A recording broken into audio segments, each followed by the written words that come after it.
My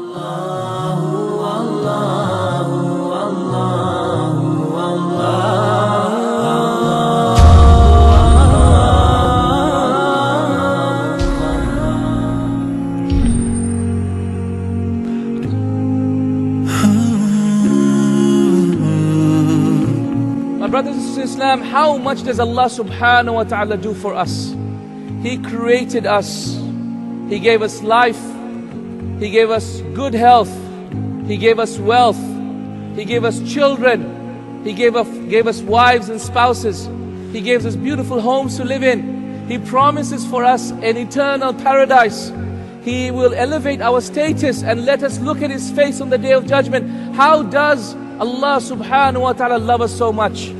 It's shown by the fact that even when we disobey Him, He still feeds us. He still clothes us. He still lets us breathe by Allah. He still provides for us and nourishes us and sustains us. Even whilst we're disobeying Him by Allah, even when we're committing that sin, Allah is still letting us breathe. Allah is still letting us eat our food. Ya salam. How great and how noble and how merciful is Allah subhanahu wa ta'ala. How is it so that Abu Bakr, as the Emir, as the head of a state, he would travel every day after Fajr to a blind elderly woman's house and clean her house, and prepare her children, tend to her animals, and yet she didn't even know who he was, who this man was. What about Umar al-Khattab radiallahu anhu? What about him? He was on his way to kill the Prophet ﷺ, and instead he accepted Islam, and his love for Allah Azza wa Jal and His deen was so great that while all the other Muslims were hiding their Islam, he was ready to proclaim his Islam. What about Uthman ibn Affan radiallahu anhu wa ardah? What about him when he was asked to give? When he gave, my dear brothers and sisters, he gave from the best of what we had. Uthman ibn Affan, he gave the best of what he had in all of what he had, or as much as he could. Ali ibn Abi Talib radiallahu anhu, the Sahaba said that they left him after Isha in ruku', and they came before Fajr and they found him in ruku', except there was one difference. There was one difference, that his beard was soaked. His beard was soaked and there was a puddle beneath him. Ya Allah, Ya Allah. But by Allah, you are special. You are special.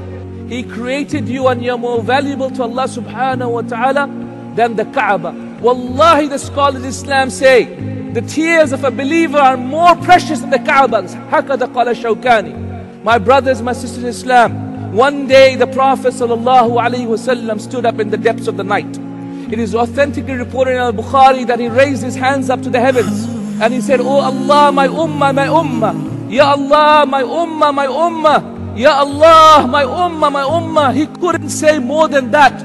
He couldn't finish his sentences because he was so emotional. Until the night passed and the last third of the night came, until Fajr time came, and at that point Jibreel alayhi salatu wasalam came down and said, Ya Muhammad sallallahu alayhi wasallam, Allah has sent me and said, Ya Muhammad, your Lord will not disappoint you regarding your ummah. Your Lord will not disappoint you regarding your ummah. The question is, brothers and sisters in Islam, are we going to disappoint our Prophet ﷺ? What is it that you have done to prove to Allah subhanahu wa ta'ala that you love Him? To prove to Allah subhanahu wa ta'ala when He asks you on the Day of Judgment, Ya Abdi, O my slave, how have you proven that you love me so that I may love you back on this day? Be you of those people who fulfill His vision. Be you of those people who fulfill your love for Allah Azza wa Jal by pursuing the vision of Rasulullah sallallahu alaihi wasallam on this earth. Ask yourself, do you love Allah?